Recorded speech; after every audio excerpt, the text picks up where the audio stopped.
Initially, the government claimed that it had recovered a flying disc on a ranch outside of Roswell.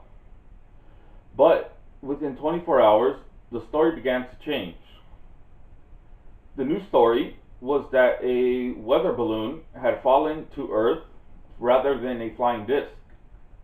The fact is that prior to visiting and investigating the debris field on the Foster Ranch, his father had attended radar intelligence school, where he was required to gain intimate familiarity with radar targets of all types. Though the public still claimed he could not recognize a radar target from a weather balloon or a mogul balloon. When his father examined the debris from the crash site, he was certain that it had not come from a weather balloon or a radar target. Colonel Blanchard also agreed with his assessment. Colonel Blanchard had submitted his report. He then had the base information officer issue a public statement, the infamous flying disc news report. Colonel Blanchard was contacted by General Ramey, the commander of the 8th Air Force, issued to order a corrected statement in which the material was to be described as debris from a common weather balloon. General Ramey arranged for a civilian journalist to come to the base and photograph the materials. Okay. These two photographs. Hold on. These two photos are the famous photos taken for the Fort Worth Star-Telegram. Let me show the picture to the camera.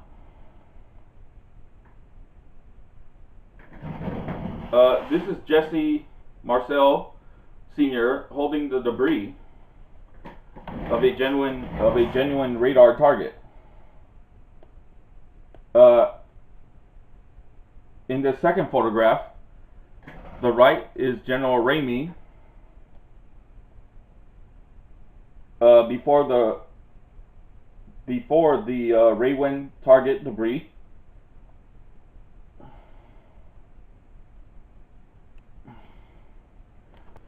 Notice in the photo, the document the general is holding in his hand is highlighted to show emphasis.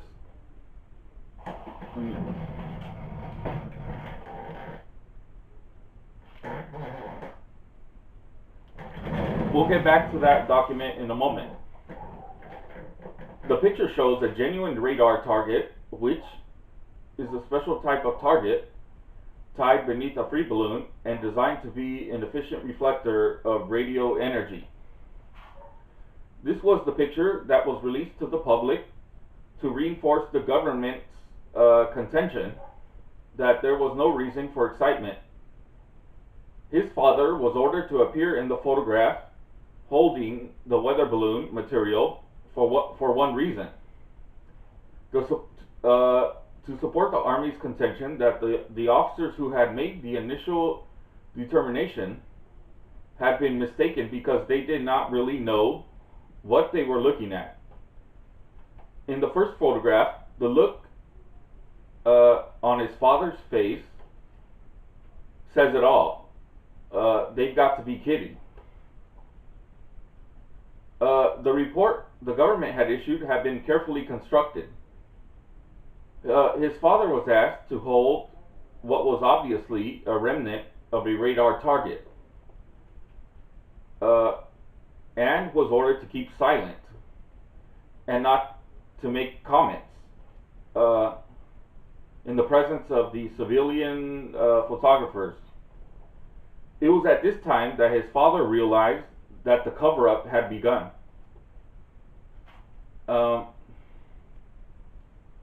And that he was going to be in the middle of it, whether he liked it or not.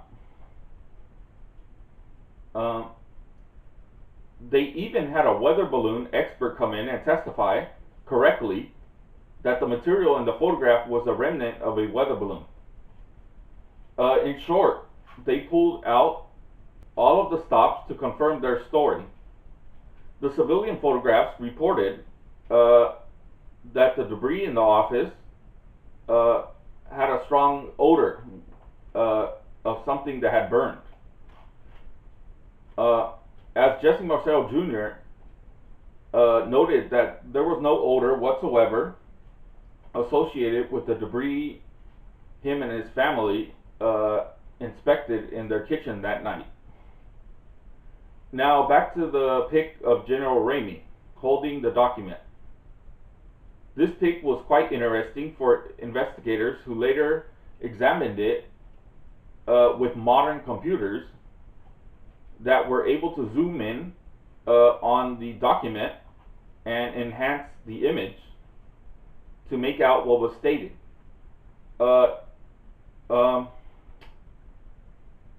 In this photo, General Ramey is shown holding what appears to be a telegram, and it so happened that the printing on the telegram was partially facing the camera. David Rudiak analyzed the telegram, and through computer enhancements, there are several words that can be made out. It includes the phrases "acknowledge disk is new find west of," "at location was a wreck near operation," and "the victims of the wreck you forwarded to the team at Fort Worth, Texas. Aviators in the disk, they will ship for A1 8th Army by B-29 ST or C-47. Wright Air Force assess airfoil at Roswell. Assure assist flyoff. One would think that if the telegram had been describing just the downing of a weather balloon, words such as "victims of the" would not be applicable, as there are generally no victims in the wreck of a weather balloon. The other words were suspicious as well, mentioning the necessity of emergency powers being needed at Site 2, which was southwest of Magdalena, New Mexico. The intensity of the Army's dismissal, combined with the phrases gleaned from the telegram, certainly made it sound as if something other than a simple weather balloon or even a secret observation device had been discovered at Site 2. The government admitted 50 years later, in 1997, that there had been a cover-up after all. In their statements, they claimed that what was recovered from Roswell was not from a weather balloon, but in fact was debris from a top-secret project called the Mogul balloon, or Project Mogul, it was designed to detect atmospheric disturbances caused by Soviet nuclear tests. Jesse Marcel Jr. stresses that even though the Mogul balloon project was classified, the materials used in it were not. In fact, they were off-the-shelf items. Only their intended use was top secret. He stresses that his father would have surely recognized these common components. Yet, in the government's attempts to bolster its story, the government implied rather clearly that his father did not recognize these common components. He states that this is absolutely absurd, as his father had just gone through radar school where he studied radar targets similar to the one he was ordered to hold for the photo session. In essence, the government implied that his father couldn't even tell the difference between a box kite and a P-51 Mustang. It made no sense. By By July 10th, 1947, all of the debris had been vacuumed, in his father's words, from the crash site and moved to Wright-Patterson Air Force Base in Dayton, Ohio. The aircraft used to transport the debris was a C-54. It took an aircraft of large size to transport the considerable amount of debris, as well as the number of armed guards needed to ensure that the debris was not seen by anyone not directly involved in the government's explanation of the event. If the government were only transporting the wreckage of a Mogul balloon, it would not have needed an aircraft the size of a C-54, let alone guards to protect the over-the-counter materials that made up the balloon and instruments. Also, debris from the Mogul balloons recovered by research teams were typically disposed of without any special security measures taken. Why would the government have felt the need to transport what they found on the Foster Ranch under guard on a special flight? Apparently, this material being transported was not the remnants of a Mogul balloon. Immediately after the debris was moved to Fort Worth, both his father and Colonel Blanchard were offered the opportunity to take a 3-week leave of absence. His father inadvertently became part of the cover-up, spending this period being debriefed on what he saw, as well as how to handle the public and other government agency inquiries. The final version of what the government stated what actually happened was issued in 1997. It was a 213-page document called the Roswell Report. Case closed, which purported to finally tell the truth, the whole truth, and nothing but the truth about the Roswell event. Besides revealing what the crash purportedly was, the document discusses what the crash wasn't. Here's what it says the Roswell incident was not. It was not an airplane crash. It was not a missile crash. It was not a nuclear accident. Nor was it, get this, an extraterrestrial craft. Unfortunately, this final report, case closed, chose to edit out any evidence that did not support its desired conclusion, and acknowledge only evidence and statements that fit within the report's intended premise. The project premise was quite simple. To suspend a microphone high up in the stratosphere using a string of neoprene weather balloons. The microphone would be capable of detecting long-range sound transmissions created by the Soviet Union. If the Soviets tested a nuclear bomb or set off a missile, the sound waves created could be detected and deciphered through the Mogul program. The project device consisted of 3 components. One, an expendable microphone for sound wave detection.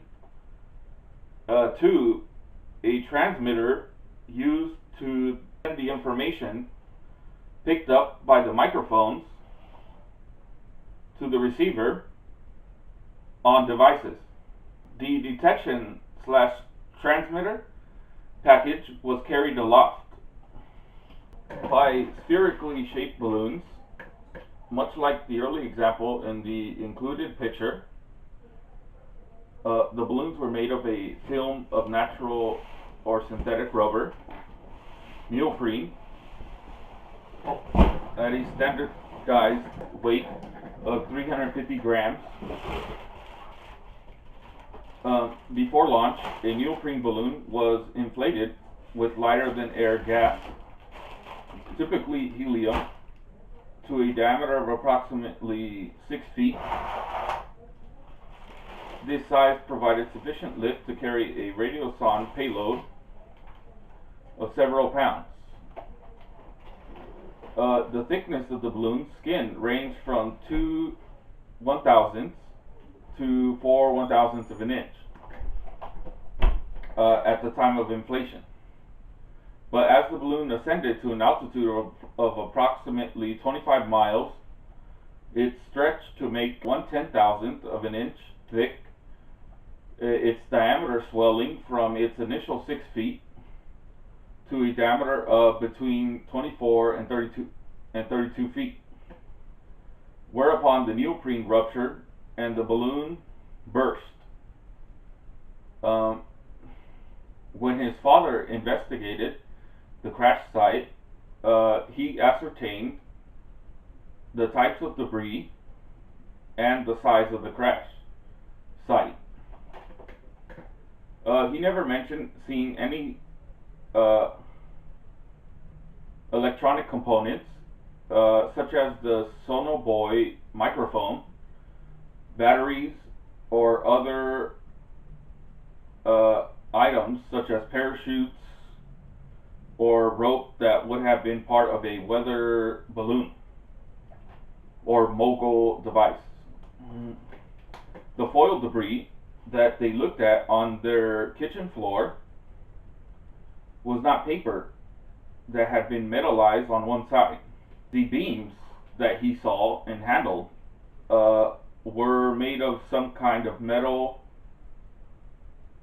definitely not balsa wood. Even as a child, Jesse Marcel Jr. could easily tell the difference.